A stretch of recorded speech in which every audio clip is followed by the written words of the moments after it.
Commander Alan Martinez stood at the observation deck of Earth Defense Force headquarters, his face grim as he watched the alien ships enter Earth's solar system. The massive vessels moved with precision, their hulls gleaming under the distant sunlight. These were not the ships of allies. They were invaders. How many? He asked without turning. Lieutenant Frank Walsh checked the holographic display. Over 200 Zerathi warships, sir. They've just passed Jupiter's orbit. Alan nodded slowly. The betrayal was complete. After 10 years of Earth being part of the Galactic Council, their supposed allies had voted to sacrifice humanity to the Zerathi Empire. A peace treaty signed with alien blood, human blood. Any word from Ambassador Bennett? Her shuttle is expected to dock in 30 minutes. The Council stripped her of diplomatic status and is sending her home under guard. Alan's jaw tightened. Lisa Bennett had been Earth's voice in the Council for 8 years. She had fought for humanity until the end, casting the only vote against the treaty that sold Earth to the Zerathi. His communicator beeped. Martinez. Commander, this is General Pearson. Initiate protocol whisper. I repeat, initiate protocol whisper. Understood, sir. Alan felt a strange calm wash over him. They had prepared for this day even while hoping it would never come. He turned to Frank. Send the order to Captain Wright on the Defiance. Tell her to go dark and execute protocol whisper. The Defiance was Earth's secret weapon, a ship built with technology the humans had reverse-engineered but never revealed to the Council. Hidden in the shadow of Neptune, it was waiting for this exact moment. Across the planet, people gathered around screens and holographic projectors as news of the betrayal spread. In New York, children were rushed home from schools. In Beijing, government officials hurried into underground bunkers. In Lagos, people filled the streets, looking up at the sky with fear and anger. But beneath the panic, there was purpose. For years, Earth's leaders had suspected the Council might one day turn against them. Humanity had prepared in secret, building defenses and developing technologies far beyond what they had shared with their galactic neighbors. The Zerathi believed they were invading a primitive world of minimal resistance. The Council thought they were sacrificing the weakest member of their alliance. Both were about to learn how wrong they were. Lisa Bennett's shuttle landed at the EDF base in Colorado. Alan waited as the doors opened and she emerged, escorted by 2 towering Meridian guards. The aliens' blue skin contrasted with their silver uniforms as they formally handed Lisa over to human custody. Ambassador, Alan said with a salute. Lisa looked exhausted but determined. Her normally perfect suit was wrinkled, her hair disheveled. Commander, I'm sorry I failed. You didn't fail. You bought us time. He led her away from the shuttle. What happened in that council room? They planned this for months, Lisa said, her voice bitter. The Zerathi demanded a peace offering to end their border conflicts with the Council. The Council decided Earth was expendable. She paused. The vote was 12-1. Only Earth voted against its own sacrifice. Once they were inside the secure command center, Lisa's posture changed. She stood straighter, her eyes sharp and focused. Is Protocol Whisper active? As we speak, Alan confirmed. The first phase has begun. On a large screen, they watched satellite footage of the Zerathi ships entering Earth's orbit. Smaller vessels were already descending toward major cities. They expect us to surrender, Lisa said. And we will, officially. Alan pressed a button on the console.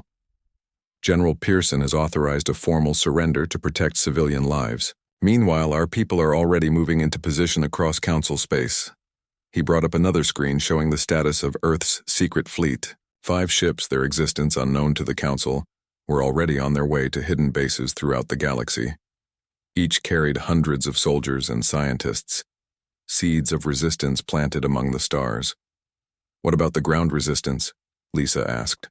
Dr. Olivia Chen is coordinating from the Boston Underground. She has cells active on every continent. Alan showed her a map of Earth with glowing points marking resistance hubs. We expected betrayal, Ambassador. We've been planning for it. Lisa's eyes filled with tears, not of despair but of pride. They think we're primitive, that we're weak. It's their biggest mistake, Alan said. When I joined the EDF 20 years ago, before we even knew aliens existed, my commander told me something I never forgot. The most dangerous enemy is the one you underestimate.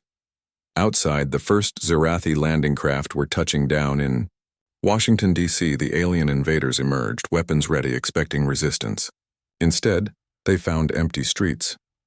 Earth's president delivered a formal surrender speech from an undisclosed location, buying time.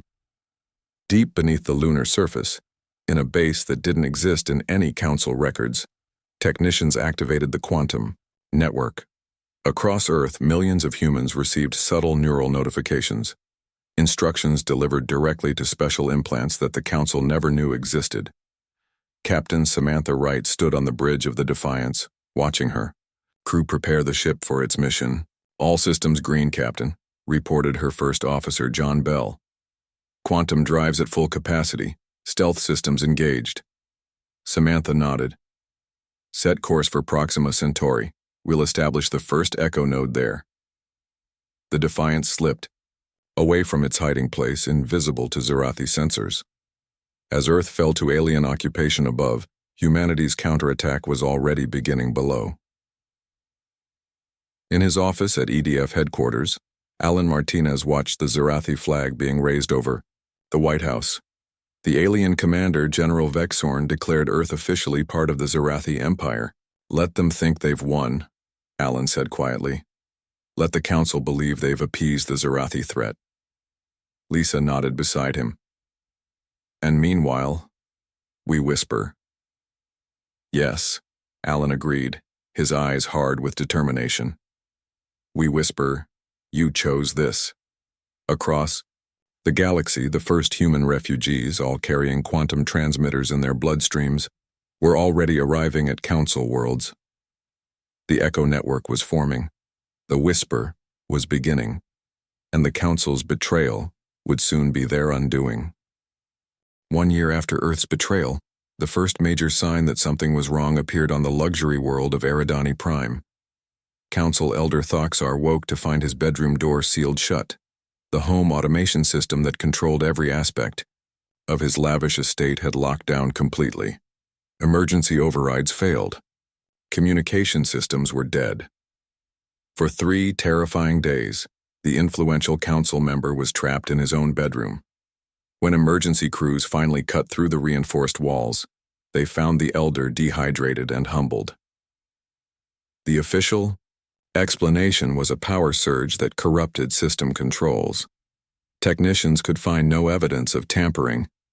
Similar incidents began happening across council space.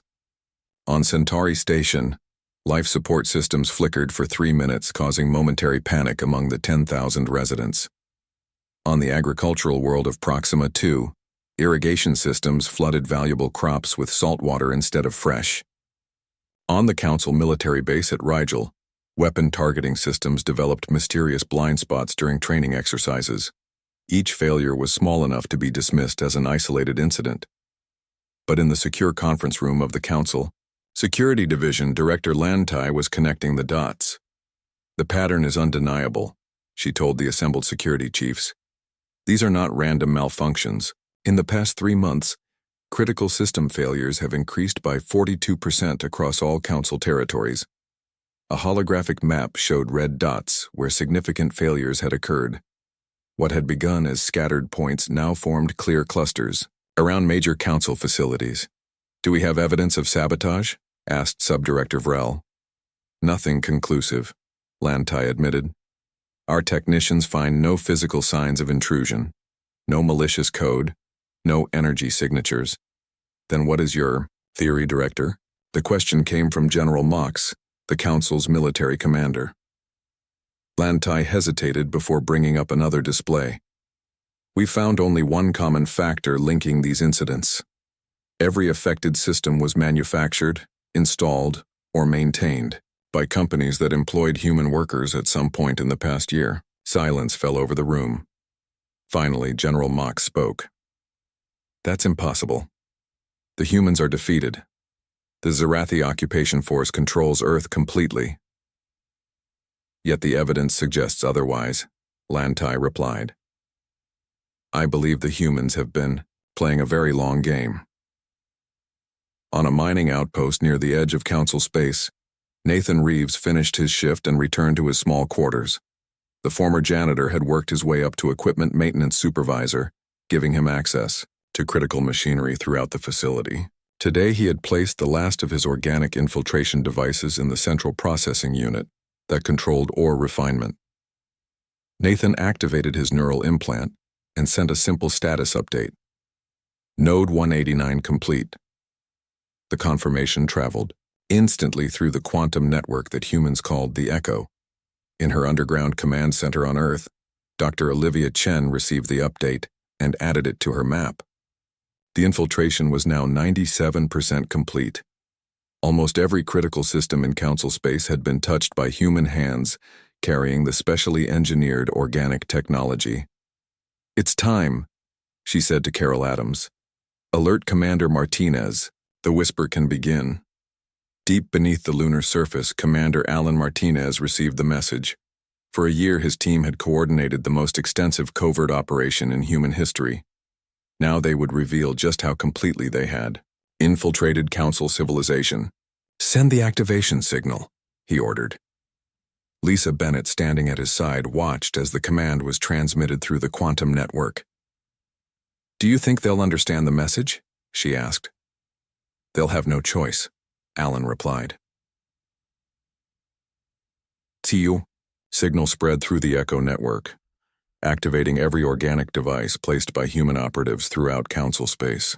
Unlike conventional cyber attacks that sought to destroy or disable, the whisper was more subtle and far more terrifying. On the Council homeworld, every screen in the Grand Chamber suddenly displayed the same message in simple text. "You could have had us as allies. Instead, you chose this." The message appeared for exactly 5 seconds before systems returned to normal. In those 5 seconds, chaos erupted as Council members recognized the implications. Similar messages appeared throughout Council space, on personal devices, public terminals, military displays, and starship controls. Brief, but unmistakable. Then they vanished, leaving no trace for technicians to find. Each message was followed by a small demonstration. On some worlds, power grids cycled down and up again. On military vessels, weapon systems went offline momentarily. In the Council Central Bank, account balances flickered, showing zeros before restoring to normal values. Each demonstration lasted only seconds, just long enough to prove what humans could do if they wished. In the Grand Chamber, Council Supreme, Leader Voxthul called for order, as panicked representatives shouted questions and accusations. "This is clearly a human deception," declared the Zarathi ambassador. "A final act of defiance from a defeated species." Before anyone could respond, the chamber doors opened. A human woman walked calmly into the room, flanked by 2 Council security officers who seemed confused by her presence. "This is not our final act," said Lisa Bennett, who had been smuggled off Earth months earlier. "This is merely our introduction." Stunned silence fell over the chamber as the former Earth ambassador took the central position, the same spot where she had stood a year ago to cast her lone vote against Earth's sacrifice. "1 year ago, you voted to betray us," Lisa said, her voice steady. "You believed you were sacrificing a primitive species to save yourselves. You never asked yourselves an important question. Why would a primitive species be invited to join the Galactic Council in the first place?" On screens around the chamber, images appeared showing human technology that had been kept hidden from the Council. Advanced ships, weapons, and scientific achievements far beyond what Earth had revealed during their decade of membership. "We showed you only what we wanted you to see," Lisa continued. "We studied your technology while developing our own in secret. We prepared for betrayal while hoping for true alliance." Council leader Voxthul found his voice. "What do humans want? Revenge?" Lisa shook her head. "If we wanted revenge, your civilization would already be in ruins. Every critical system in Council space is under our influence. We could shut down your power grids, disable your ships, empty your bank accounts." She paused, looking at each Council member in turn. "But unlike you, we understand the value of true cooperation. We are offering you one chance to rectify your mistake. And if we refuse? Asked the Zarathi ambassador, his voice heavy with threat. Lisa smiled. Then the whisper becomes a shout.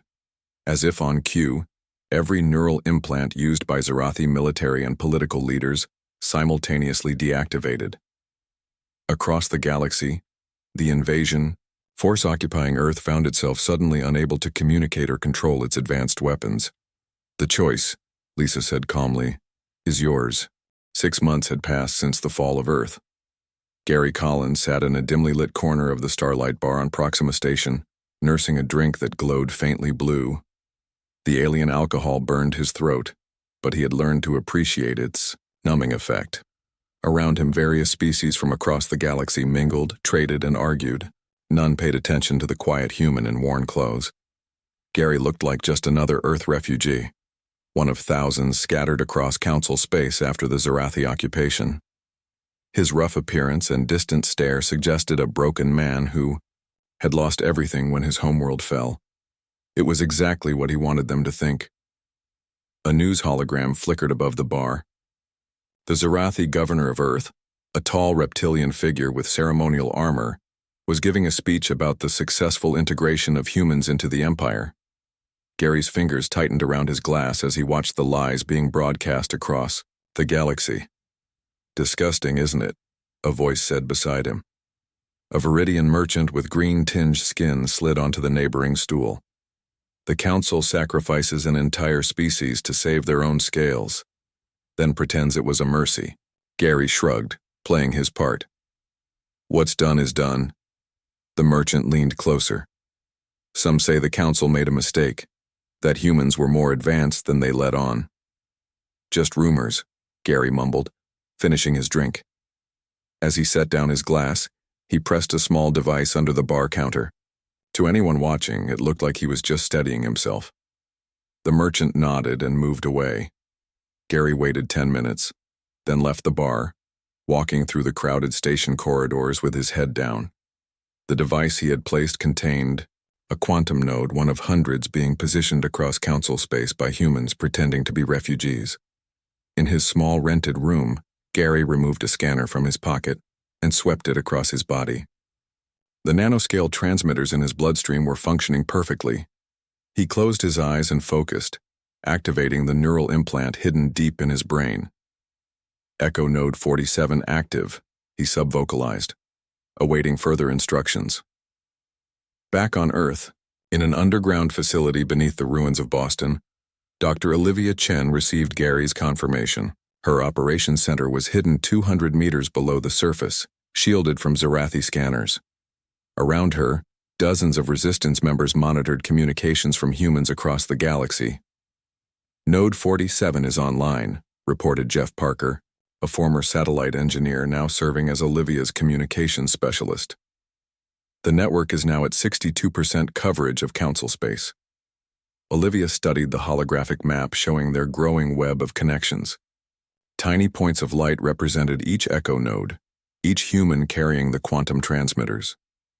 Together they formed an invisible communications network that not even the most advanced Council technology could detect. What's our status on Earth? She asked. Carol Adams, her second-in-command, brought up another display. Resistance cells are active in all major Zarathi control zones. The underground bunkers in the Rockies, Andes, and Himalayas remain undetected. The lunar base is fully operational. Olivia nodded. The Zarathi thought they had conquered Earth easily, never realizing that humanity's real strength had gone underground, literally and figuratively. And the Council? Olivia asked. Growing complacent, Carol replied. Their security protocols regarding human refugees have relaxed by 30% in the last month. They believe the threat is contained. Olivia smiled grimly. Then it's time. For Phase 2, send the activation signal. Carol pressed her hand against a scanner. The quantum network hummed to life. Across Council space, every human with the special implants received the same message directly into their minds. Phase 1, complete. Begin Phase 2. On the Council homeworld of Thalara, Council Overseer Zaktal was reviewing security reports when his assistant entered with a concerned expression. "Overseer, we've detected some anomalies in the primary communication grid," the assistant said, handing over a data pad. Zaktal's four eyes narrowed as he studied the information. "A 2.7% increase in equipment failures? Is this significant?" "The pattern is unusual. The failures are minor but widespread across all Council territories. Have you consulted the central AI?" "Yes, Overseer. It suggests these are random coincidences, statistically within normal parameters." Zikatal wasn't convinced, but he had more pressing concerns. The Zarathi had been appeased with Earth, but tensions remained high along other borders. "Continue monitoring. If the rate increases, alert me immediately." The assistant bowed and left, passing a human cleaning worker in the hallway. The worker, Nathan Reeves, kept his head down as he pushed his cart past the Council chambers. Once a janitor at Earth's embassy, he now worked maintenance in the heart of Council governance, just one of many harmless humans placed in key positions throughout Council space. As Nathan cleaned, he secretly placed microscopic devices in air ducts, waste systems, and power conduits. Made from modified Earth bacteria grown into organic circuitry, these devices were undetectable to Council scanners designed to find metal or synthetic materials. On the luxury world of Eridani Prime, Council Elder Thoxer entertained guests in his palatial estate. He spoke proudly of how the Council had maintained peace by making the difficult but necessary decision regarding Earth. The humans were primitive, he told his audience of influential Council citizens. Their sacrifice prevented a full-scale war with the Zarathi. It was regrettable but logical. Behind him, a human server named Diane Rodriguez poured drinks. The Council guests barely noticed her. Human servants were common among the elite, valued for their dexterity and endurance. None suspected that the elegant crystal glasses she handled contained microscopic quantum dots that would attach to their skin, creating passive listening posts for the echo. Aboard the Earth Defense Force ship Defiance, now hidden in an asteroid field near the edge of Council space, Captain Samantha Wright received reports from her network of operatives. "Phase 2 is proceeding as planned," reported John Bell. "Initial system infiltrations are complete on 23 major Council worlds." Samantha nodded, studying the tactical display. "And the Zarathi?" "Their neural implant technology has been fully mapped. Our people on occupied Earth have identified the central command frequencies." "Good." Samantha turned to the communications. "Officer, send word to Commander Martinez. Tell him the Whisper is ready to begin." On the lunar base, Commander Martinez received the message. He stood at the window of his office, looking out at the Earth hanging in the blackness of space. From this distance, you couldn't see the Zarathi occupation ships or the changes they had made to humanity's homeworld. "They think it's over," he said softly. "They think we accepted defeat." Lisa Bennett stood beside him, her diplomatic skills now focused on coordinating the resistance. "The Council never understood us. They saw our adaptability as weakness, our curiosity as naivety." "Soon they'll understand," Alan replied, "when every system they depend on whispers our message." Lisa nodded. "You chose this." Chaos erupted in the Council chamber. Representatives from 12 advanced civilizations argued loudly as the Zarathi ambassador, Kravzor, struggled to reconnect with his military commanders. Without their neural implants, the Zarathi occupation force on Earth was in disarray. "This is an act of war," Kravzor shouted, his scaled skin flushing deep red with anger. Lisa Bennett remained calm at the center of the storm. "No, this is a demonstration. War would look very different." "Council." Leader Voxthal raised his hands for silence. The chamber gradually quieted. "Ambassador Bennett," he said carefully, "you claim humans possess technology far beyond what you shared with the Council. How is this possible? Our scientists monitored Earth's development closely." "Did they?" Lisa asked. She nodded to someone, unseen, and the chamber's main display changed to show underground facilities on Earth. Vast complexes hidden beneath mountains and oceans. "While you watched our cities, we built beneath them." While you studied our public networks, we created private ones.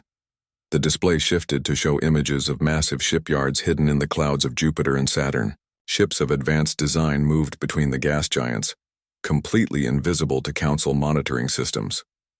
Impossible, whispered a representative from the Ardani system. Our scanners would have detected this activity. Your scanners see what they expect to see, Lisa explained. We studied your technology thoroughly and found its limitations. We've been invisible to you for years. Council Security Director Lan Tai stepped forward. If humans possess such advanced technology, why join the Council at all? Why pretend to be less developed than you are? Lisa smiled sadly. We hoped for genuine alliance. We wanted to learn from species with more experience in galactic politics. We chose to integrate slowly rather than appear threatening. Her expression hardened. And we were right to be cautious, weren't we?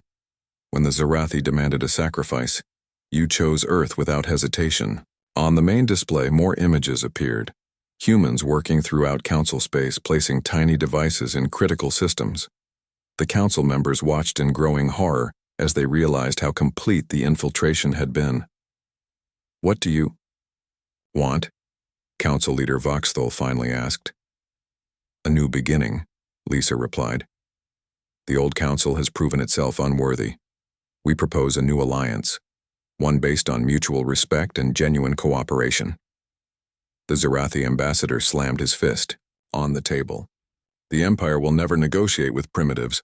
Our forces still occupy your world. We can exterminate your population at any moment. Lisa turned to face him directly. Can you? Let's find out.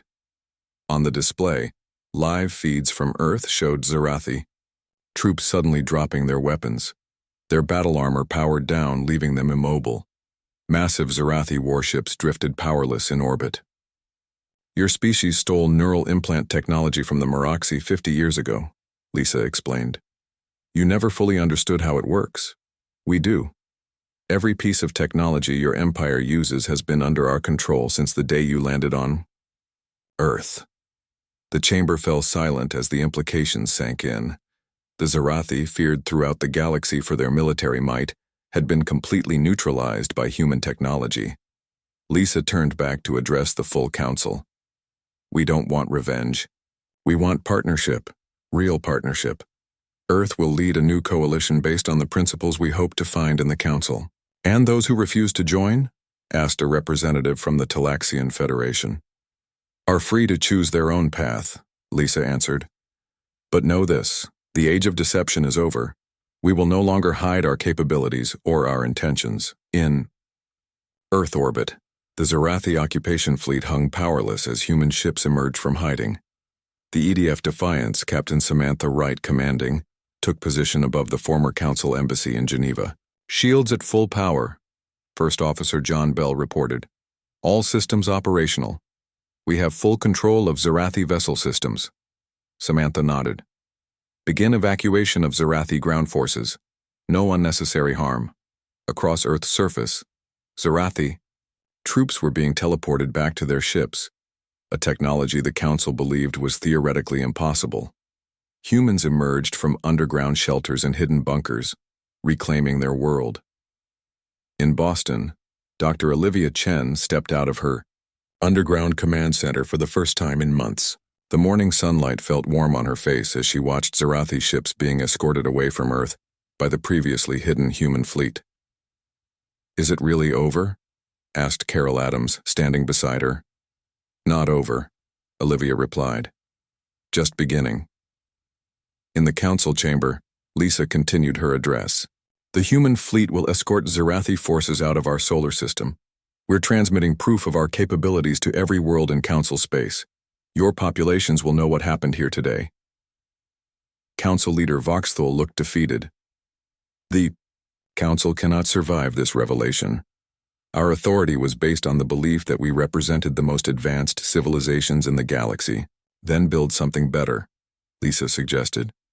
Join us in creating a true alliance, one where technology is shared, not hoarded, where strength protects the vulnerable rather than exploiting them. From his position at the Lunar Command Center, Commander Alan Martinez watched the proceedings via secure quantum link. The plan had worked perfectly. Earth was free, and the balance of power across the galaxy had shifted in a single day. "Status report," he requested. His communications officer, Kate Sullivan, responded promptly. "The Zarathi fleet is being escorted to their border. 6 council worlds have already sent messages indicating their desire to join our coalition. The quantum network remains stable at 100% effectiveness." Alan nodded. "And protocol whisper?" "Still active, sir. We maintain control of all infiltrated systems." Alan stared at the image of Earth on his display, beautiful and blue, now free from occupation. "Maintain alert status. This transition won't be entirely smooth." In the council chamber, some representatives were already approaching Lisa with offers of alliance. Others huddled together, discussing their limited options. The Zarathi ambassador had been quietly removed after attempting to activate a hidden weapon. Lisa noticed a message on her personal device. It was from Alan. "Phase 3 complete. Begin Phase 4. She smiled slightly before addressing the council again. "Representatives, we have much to discuss. Earth proposes a gathering 1 month from today, a constitutional convention to establish a new galactic accord. All species are welcome, regardless of technological development or military power." Council leader Voxthul looked skeptical. "And what would be the basis of this new accord?" "An ancient Earth concept," Lisa replied. "Equal rights for all sentient beings, mutual defense, shared prosperity, and self-determination. We call it democracy." A murmur ran through the chamber. Most council species practiced various forms of aristocracy or meritocracy. The idea of equal representation regardless of power was radical. "It won't be easy," Lisa acknowledged. "Change never is. But together, we can build something better than the council ever was." As she spoke, human ships throughout the galaxy revealed themselves taking up positions near major council worlds, not threatening but unmistakably present. The message was clear: humanity would never again be underestimated. 3 years after the betrayal, Earth looked different. The scars of Zarathi occupation were fading as cities were rebuilt and lands healed. But the biggest changes were not on the planet's surface. They were in the stars above. Alan Martinez, now Admiral of the Earth Defense Fleet, stood on the observation deck of the new space station orbiting Earth. Named Unity, it served as the headquarters for the Galactic Accord, the alliance that had replaced the old council. Representatives from 27 worlds worked here, creating a new future for the galaxy. Beautiful view, isn't it? Lisa Bennett joined him at the window. Once Earth's ambassador to the council, she now served as the first president of the Accord. "Hard to believe how much has changed," Alan replied. Below them, Earth gleamed blue and green.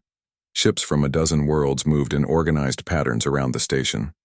"The latest report from the border regions," Lisa said, handing him a data. "And the last Zarathi stronghold has fallen.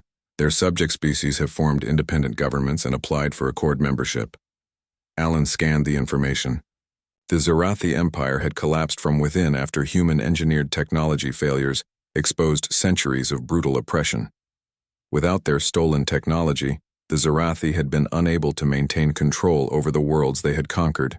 "And the former council species?" he asked. "All but 2 have joined the Accord. The Meridians and Talaxians still maintain their independence, but trade agreements are progressing well." A ship passed by the window, one of the new joint design vessels created through collaboration between human engineers and alien scientists. It embodied the Accord's philosophy, combining the strengths of different species to create something better than any could achieve alone. On Earth, in what had once been Seattle, Dr. Kevin Parker walked through a vast greenhouse complex. Plants from a dozen worlds grew together in carefully designed ecosystems. Once a biology professor specializing in resilient plants, Kevin now led the Accord's Ecological Restoration Division. "The adaptation rate is exceeding expectations," he told his assistant Mira Singh. "The modified Earth plants are thriving.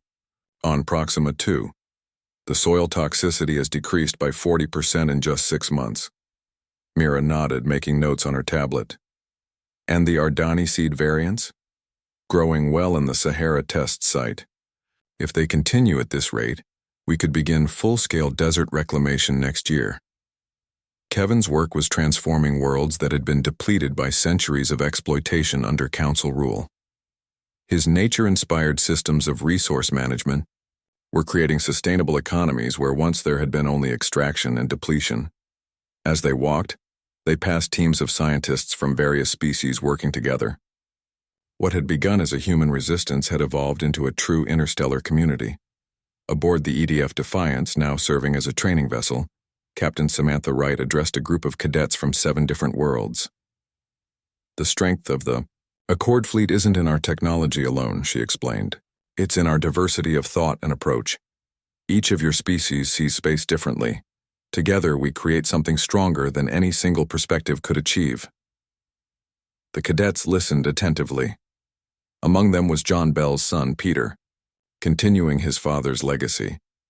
The older Bell had been lost during the liberation of the Meroxy homeworld, one of the few casualties suffered during the rapid transformation of galactic power. Questions? Samantha asked.